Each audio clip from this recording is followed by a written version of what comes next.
Olá, gente querida, aqui é o Pastor Wellington, professor de Novo Testamento. Sejam bem-vindos à nossa aula. Desta feita, vamos estudar Atos dos Apóstolos. Muito provavelmente, eu devo fracionar a aula, de Atos dos Apóstolos em dois vídeos. Vamos ver como é que vai ser o andar da carruagem, né? Sejam muito bem-vindos à nossa aula. Nós temos aí um esboço a respeito do livro de Atos dos Apóstolos, né? Nós sabemos, amados irmãos, que a Bíblia ela tem vários autores, né? Apenas um editor. Nós sabemos qual é o papel do editor, né? É produzir, né? E fazer os resumos dos textos. É ele que é o chefe. Então, a Bíblia tem um editor divino e ela tem vários autores humanos. Dos 40 reconhecidos como autores humanos, um deles não é judeu, no caso, Lucas, que é o autor do evangelho que traz o seu nome e também do livro de Atos dos Apóstolos. Quem era este gentio, né? Nós temos aqui, em primeiro lugar, que ele é chamado por Paulo de médico. Nós sabemos que a medicina nos dias de Lucas já estava bastante avançada, né? 400 anos atrás, um homem chamado Hipócrates, inclusive até hoje, as pessoas que formam em medicina faz ali aquela confissão de Hipócrates, né? Então, nós sabemos que todo médico ele é bastante atencioso, ele é detalhista, né? E nós vemos que Lucas, por ser médico, ele era realmente observador, e isso ajudou ele na tarefa de escrever dois livros das Sagradas Escrituras. A sua observação, né? Nada passava desapercebido diante dos seus olhos atenciosos, olhos de médicos, né? Muito bem. Então, nós vemos que também, além de médico, ele, conforme eu já disse, ele era gentil, né? Nós sabemos que os judeus são os descendentes de Abraão, Isaque e Jacó, e as demais nações são chamadas na Bíblia de as gentes ou os gentios, não é? Então, o fato de ser gentio não significa dizer que é um pecador ímpio.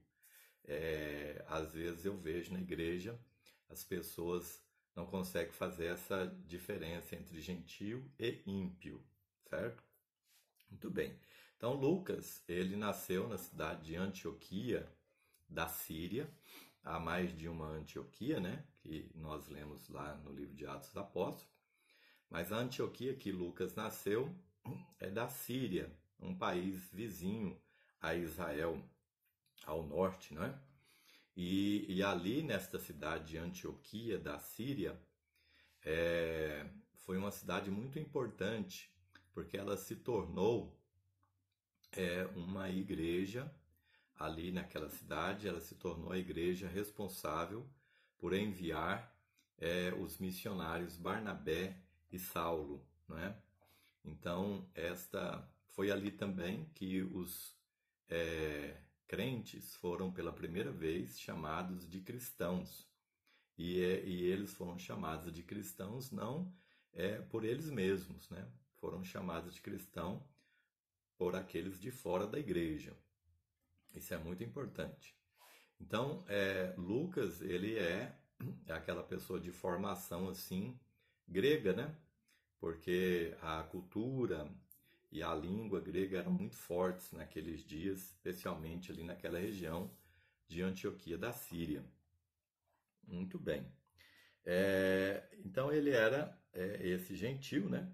E Lucas ele vai então colocar ali no livro de Atos dos Apóstolos que a fé cristã ela começou no em Israel, entre os judeus.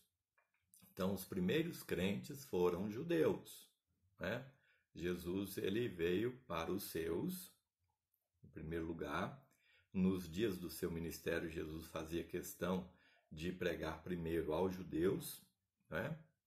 E então, o evangelho ele vai sendo expandido, o papel dos discípulos, levando o evangelho para além das fronteiras de Israel, né? Não só Jerusalém, Judéia, aí vem Samaria e fora ali da nação, do território de Israel. E aí ele vai se tornando uma fé que vai deixando uma etnia e vai passando para outra. Isso é algo raro. Você vê que no mundo, todas as religiões, elas nasceram em numa determinada etnia, num país, e elas ficaram ali. Às vezes elas passaram, né, as suas fronteiras, mas conservando na maioria da sua própria etnia. A fé cristã é diferente, ela começou entre os judeus e hoje ela praticamente ela é gentia, certo? Então esse gentil autor aí, já em Atos dos Apóstolos, ele vai mostrando, né, esse mover do eixo de judeus para gentios, de Jerusalém para outras cidades, né? Muito bem, ele também era viajante. Hoje nós temos pessoas amantes, né, da viagem, que conhecem vários lugares, vários países, e nas suas redes sociais a expressão comum entre os viajantes é "eu estava lá", ou seja, às vezes filmou um evento ou tirou foto de um determinado lugar, uma montanha, de um país, tal, e a expressão, né? Eu estava lá. Lucas poderia muito bem dizer isso, né? Porque Lucas, ele realmente estava em todos os lugares que o livro de Atos ali foi registrado, né? Então ele era um viajante. Interessante que lá no Evangelho de Lucas, todos os evangelistas, quando eles se referiram ao Mar da Galileia, referiram como Mar da Galileia. E nós sabemos que ele é um lago, né? Ele é grande, ele tem ali vários quilômetros de largura, de extensão, mas Lucas, como era aquela pessoa que conhecia oceanos, mares, viajou o mundo inteiro, não, isso aí é um lago, né? Ele é aquele que chama o Mar da Galileia de Lago de Genezaré, porque também tinha esse nome. Então, Lucas era alguém, né? Paulo foi conhecê-lo na cidade de Troade, né?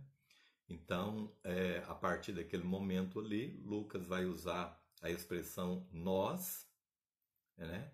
Lá em Atos capítulo 16, e aí Lucas, depois de que conhece Paulo, vai fazer parte do time de Paulo, né?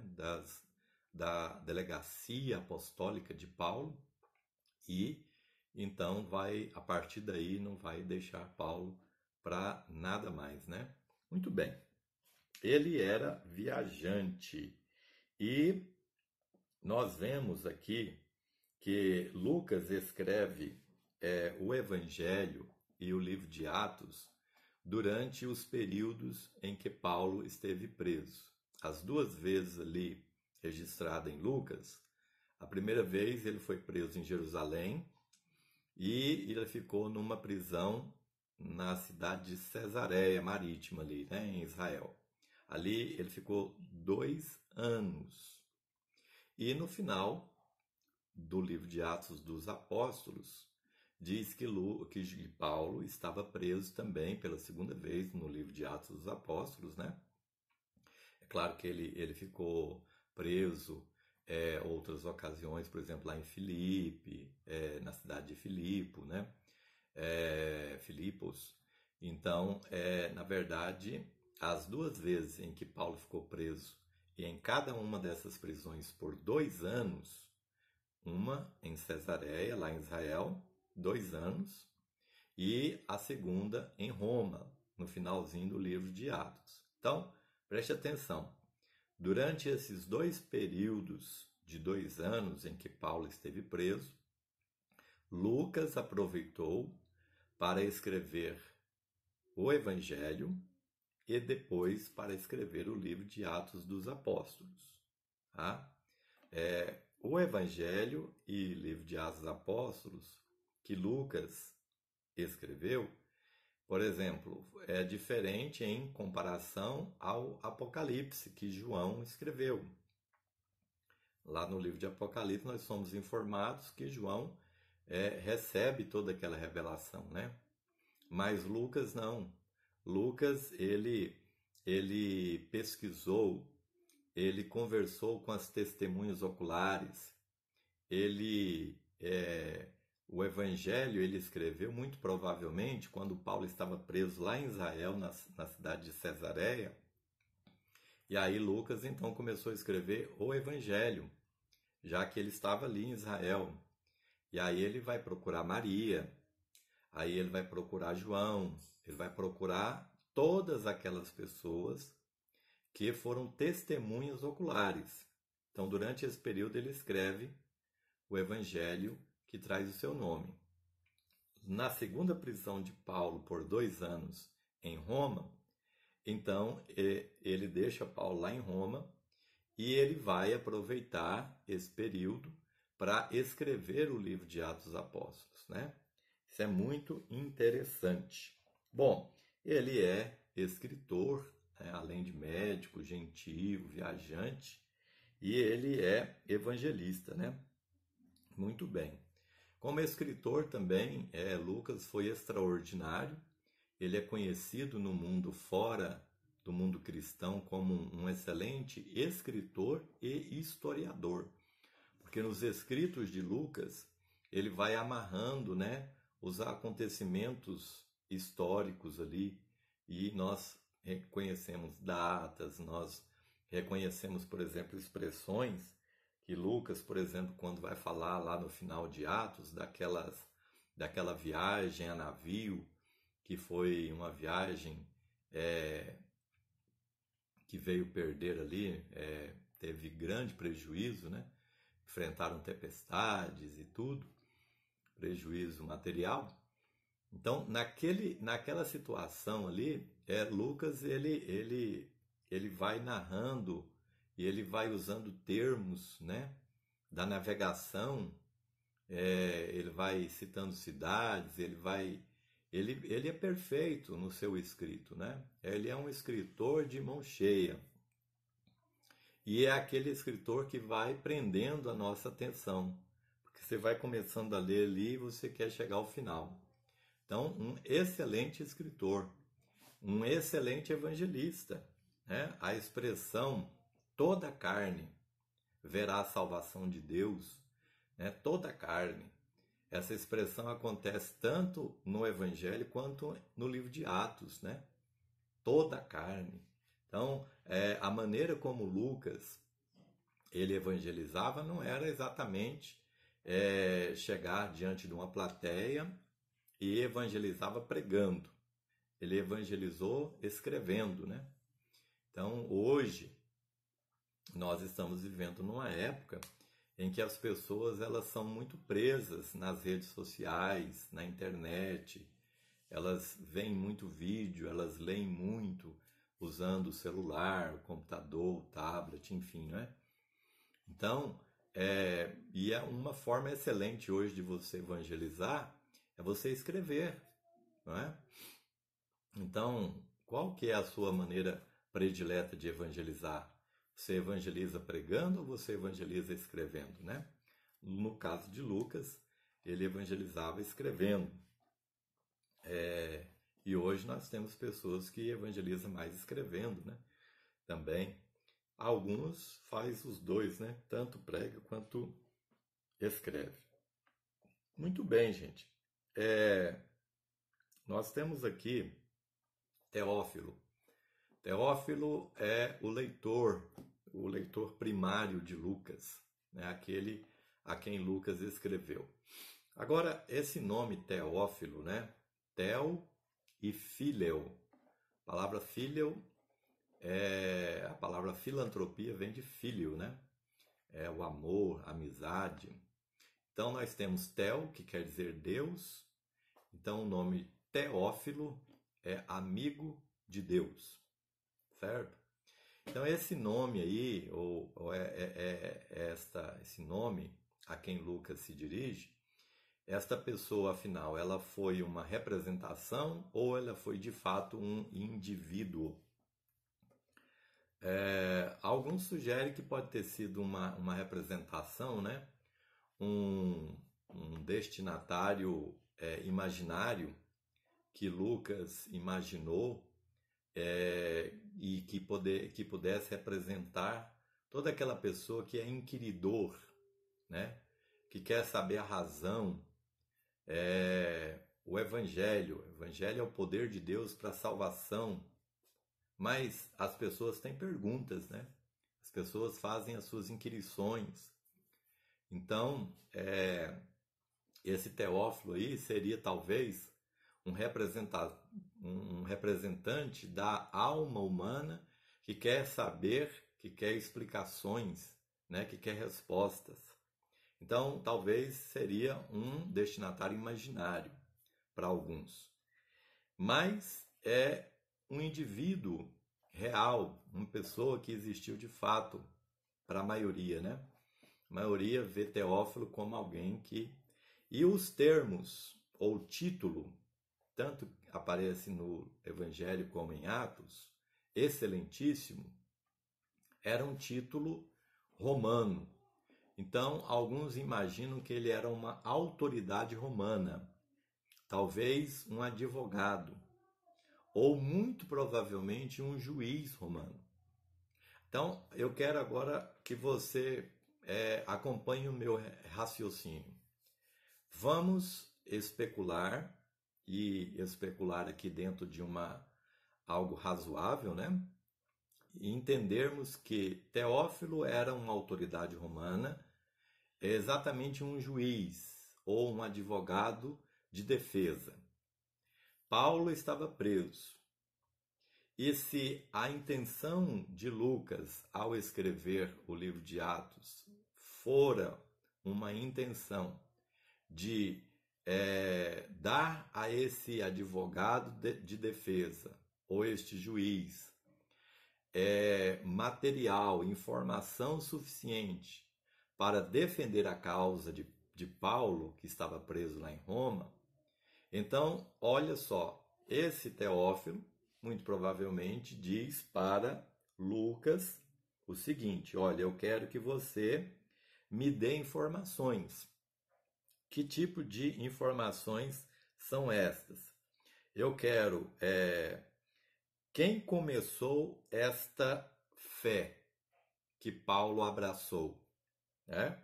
Segunda, como Paulo se envolveu em relação a esta fé que ele defende e prega. Eu ainda quero saber como que as autoridades romanas reagiram em relação a essa fé. Por exemplo, se ele quer saber como tudo começou, então Lucas começou lá desde o princípio, falando como que iniciou essa fé cristã. Aí ele vai escrever o Evangelho e vai colocar na mão de Teófilo. Essa fé foi iniciada por um homem chamado Jesus, né? E nos evangelhos, ele vai mostrar que Jesus, em relação às autoridades romanas, ele foi considerado inocente. Por exemplo, quem foi a autoridade romana que julgou Jesus? Pôncio Pilatos, um procurador romano que governou a Judéia. Quando Jesus foi julgado por Pôncio Pilatos, por 3 vezes, está escrito lá no Evangelho de Lucas, não vejo crime algum neste homem. É o que a autoridade romana estava dizendo. Não é? E no livro de Atos dos Apóstolos, também 3 vezes é dito, falado que Paulo, para com as autoridades romanas, ele não tinha crime nenhum. Paulo, ele foi analisado por autoridades romanas e ele não Os romanos não viam crime em Paulo, né? Então isso é muito interessante. E aí, o que aconteceu? Lucas teve bom êxito, porque de fato, Paulo foi liberto da prisão em Roma. O livro de Atos dos Apóstolos termina com Paulo preso lá em Roma, mas nós sabemos que Paulo foi libertado, né? Quando nós lemos lá as cartas de Paulo a Timóteo. Paulo foi liberto de lá, ele teve êxito, né? O Lucas, quando ele organizou todas essas informações e muito provavelmente colocou nas mãos desse advogado de defesa ou juiz, essa autoridade romana chamada Teófilo. Bom? Muito bem. Então, o livro de Atos dos Apóstolos, ele pode ser estudado em dois prismas. Primeiro, histórico, nós temos aí em vermelho, né, nesse slide, palavra histórico, e depois existencial, né? Então vamos ver agora histórico, né? A gente, ao estudar Lucas e pensar no livro de Atos como um livro histórico e existencial, por que Deus quis que colocasse esse livro aí na Bíblia, né? E isso é muito interessante, essa pergunta aí. Muito bem, vamos aqui ver Atos pelo prisma histórico. Nós temos aí que Atos pode ser dividido em duas seções. Número 1, né? Duas seções. E quais são elas? Pedro, no seu ministério aos judeus, aí nós vamos ver Atos dos Apóstolos no capítulo 1 ao 12, concentra-se na pessoa de Pedro. E a outra seção, porque são duas, né? Duas seções, Paulo no seu ministério para com os gentios, a partir do capítulo 13, quando Paulo inicia a sua primeira viagem missionária, até o final do livro. Então, Atos historicamente pode ser visto por estes dois personagens que se destacam no livro de Atos. Mas também nós podemos dividir Atos em 3 sessões, é o número 2 aqui, 3 sessões. Aí a gente deixa os personagens e foca mais em lugares, né? Em cidades. Então, se nós dividirmos Atos em 3 sessões, a primeira é Jerusalém, até o capítulo 7, né? O evangelho está ali focado, está ali restrito a Jerusalém. Segundo, a partir do capítulo 8 até o 10, nós vamos ver que ele deixa a Judéia, né? Ele vai passar para a Judéia e vai chegar em Samaria, certo? E a terceira sessão é os confins da terra, a partir do capítulo 11. E aí você deixa Israel, território de Israel para trás, e o evangelho vai avançando, e ele vai alcançando ali a Ásia, vai chegar na Europa, né? Então, Atos ele pode ser visto em 2 sessões, ou 3, ou ainda em 5 sessões, que é o ponto 3 aqui. 5 sessões. Ainda falando aqui geograficamente. Nós temos aí judeus, lá em Jerusalém, capítulo 6, versículo 7. Os helenistas, quem são os helenistas, né? São aquelas pessoas de origem grega, que pensavam de acordo com a cultura grega, que tinha a língua grega, né? Então, esses são os helenistas. Helenistas e samaritanos, capítulo 9, versículo 31. Também o evangelho, ele chegou aos gentios de Antioquia, capítulo 12, versículo 24. Vai chegar aos gentios lá da Ásia, capítulo 16, versículo 5. Chega na Europa, capítulo 19, até Roma, né? O livro de Atos dos Apóstolos termina lá com Paulo em Roma, pregando aos romanos. Muito bem.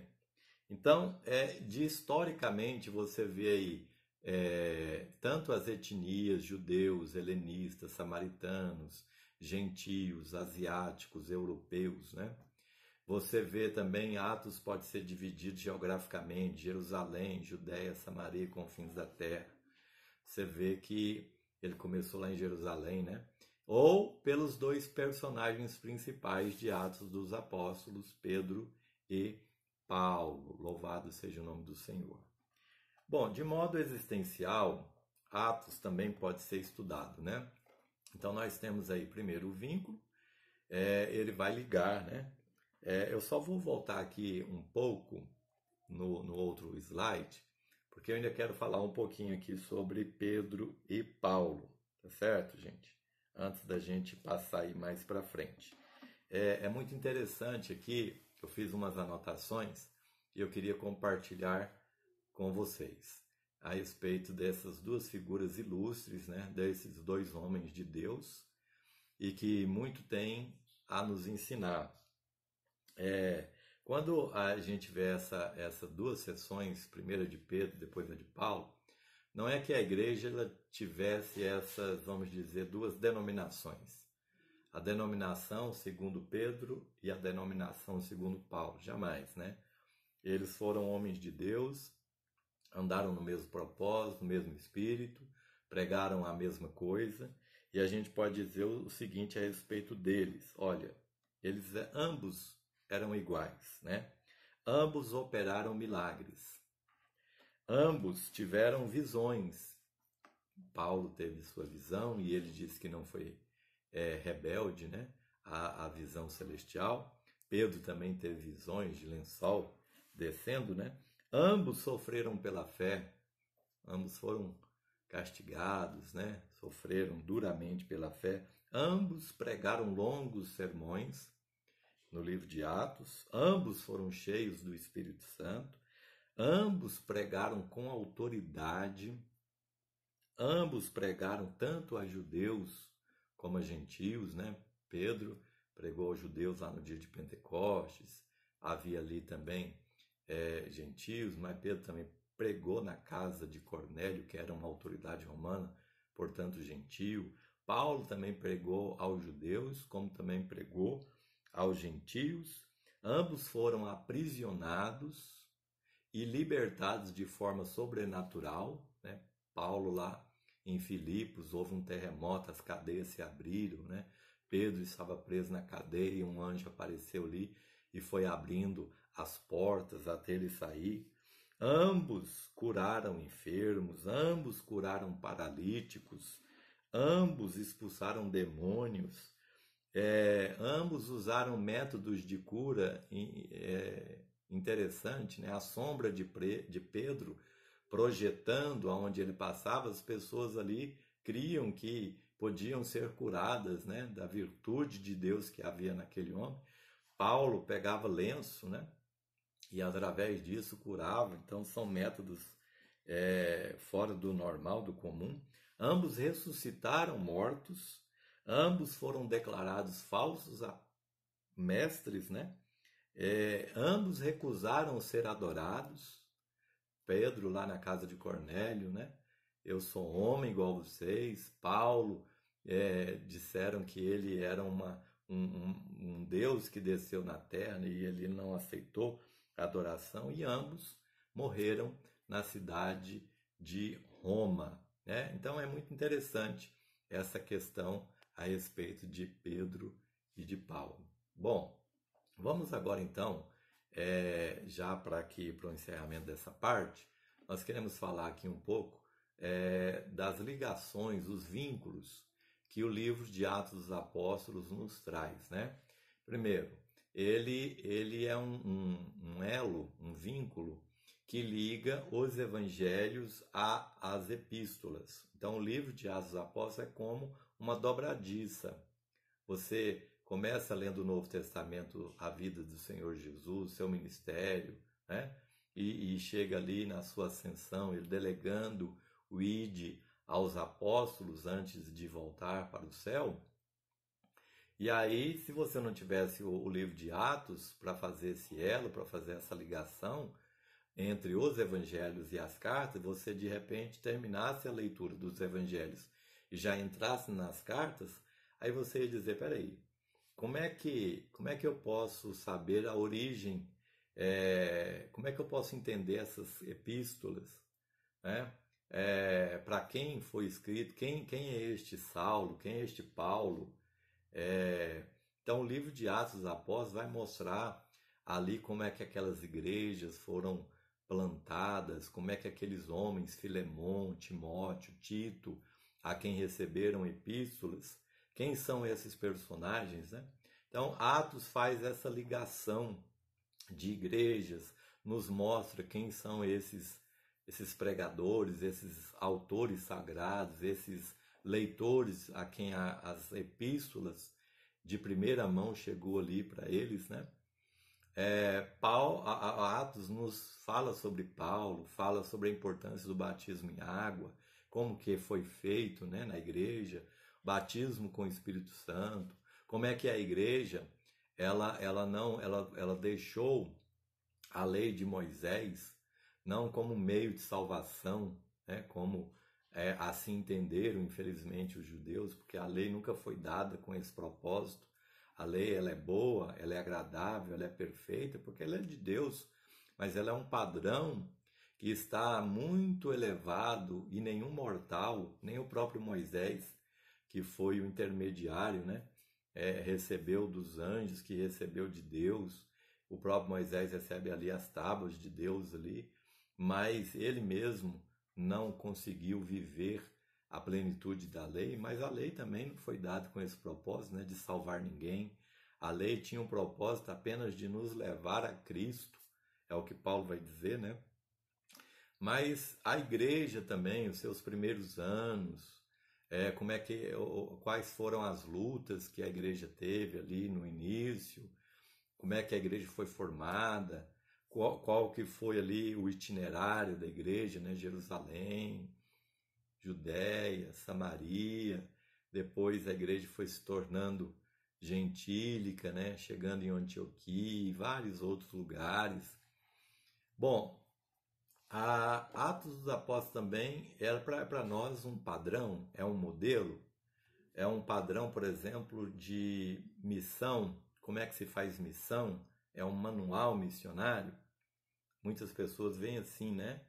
Você vê ali a estratégia que muitas igrejas usaram, você vê ali a forma como é que eles evangelizaram, né? Você vê ali o poder que eles tinham para fazer missão, que era um poder vindo da consagração por meio da oração, e eles eram cheios do Espírito Santo, e alguém cheio do Espírito Santo se torna um revolucionário, né? Mas era tudo perfeito ali, ainda falando como manual de missão, nós vimos ali que eles andavam nos dois trilhos, né? Oração e palavra, palavra e oração, né? Então a igreja ia crescendo, ia multiplicando, né? A igreja ia aumentando. Nós vemos também que não era uma igreja perfeita, né? Porque havia mal como havia coisas boas, né? Nós vemos ali que a igreja, já em Atos dos Apóstolos, a igreja nunca foi perfeita. Embora ela é tida como um padrão, como um modelo, mas ela tinha seus problemas, né? Atos vai desmistificar para nós tanto de problema que havia nas igrejas, né? Havia coisas normais na igreja, havia coisas anormais na igreja. Ali Atos vai falar para nós como é que um apóstolo é enviado, vai falar como que cidades são alcançadas, como que o evangelho foi pregado, como é que discípulos eram feitos, como é que igrejas eram plantadas. E estas igrejas, porque Paulo, por exemplo, a sua estratégia era pregar em cidades que eram cidades estratégicas, mas Paulo, depois de ali plantar a igreja e ensinar, dar os primeiros ensinamentos, ele seguia a viagem, né? Para plantar outras igrejas, pregar em outros lugares, alcançar outras cidades. E aí então Paulo fazia as escolhas dos obreiros, dos anciãos, dos presbíteros, enfim, da liderança, né? E Atos vai nos mostrar qual que é o critério, qual que era a norma que estes homens, né, precisavam obedecer para serem os obreiros, os líderes daquelas igrejas ali, né? E Atos vai nos mostrar que é sempre andando para frente, é sempre continuando, né? Adiante, sempre, não é? Então, Atos termina sem um desfecho final, porque na verdade a igreja não teve na sua história um desfecho. A igreja vai ter, mas ainda não, né? Nós estamos escrevendo o livro ou a história da igreja. Essa outra parte aqui nós podemos até terminar aqui com ela, falando aí da Trindade, né, que nos é apresentada. Atos é chamado de Atos dos Apóstolos, mas espera aí, o que aconteceu com os demais apóstolos? Nós temos apenas ali Pedro, fala um pouquinho de João, depois Paulo, não é? Então Atos era Atos dos Apóstolos, era Atos de Jesus, era Atos do Espírito Santo. Nós vemos muito, né, o tema, a presença do Espírito Santo ali. Atos de Deus, né? Enfim, o conteúdo fala muito do reino de Deus, do nome do Senhor Jesus e do poder do Espírito Santo. A gente faz aqui um resumo, mas eu queria destacar a palavra ou a expressão "e a igreja cresceu". Vou repetir, "e a igreja cresceu". É uma expressão que a gente encontra muito no livro de Atos dos Apóstolos. Eu queria ler aqui algumas referências, porque Lucas, quando coloca essa expressão "e a igreja cresceu", ou algo parecido, todas as vezes que chegava numa determinada região, ali dizia que a igreja ia crescendo.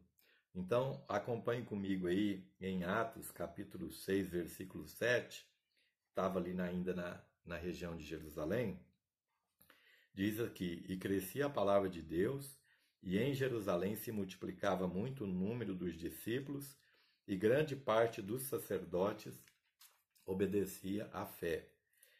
Lá no capítulo 12, que o evangelho já deixou Jerusalém e chegou aos gentios, né, especialmente lá em Antioquia, no capítulo 12, a gente lê o seguinte: "E a palavra de Deus crescia e se multiplicava." Né? Ainda no capítulo 16, olha só, né? A palavra de Deus crescia, a igreja se multiplicava. No capítulo 16, versículo 5, nós já vemos aí que Paulo já está na sua segunda viagem missionária, portanto ele já havia chegado, estava chegando lá na Europa. E aí a gente lê: "De sorte que as igrejas eram confirmadas na fé e cada dia cresciam em número", né? Também lá no capítulo 19, na terceira viagem já missionária de Paulo, né? Lá na Ásia Menor, a gente vai ler no versículo 20: "Assim a palavra do Senhor crescia poderosamente e prevalecia", né? Deus abençoou a igreja crescia, multiplicava, a palavra de Deus prosperava, ela era plena, farta, né, naqueles dias, e que Deus possa abençoar os evangelistas, as missionárias, os homens e mulheres que Deus tem usado nesses dias, para que a igreja seja confirmada, para que a igreja cresça, almas sejam alcançadas, né? E que nós possamos fazer discípulos, quiçá alcançar cidades, plantar igrejas, né? E que a obra de Deus possa ser abençoada através de homens e mulheres como os nossos alunos. Que Deus abençoe, que nós sejamos sempre cheios do Espírito Santo e tenhamos amor ao estudo da palavra de Deus. Um forte abraço. Havendo dúvida, por favor, meus irmãos, pergunte, nós vamos ter o maior prazer de ensinar, tá bom?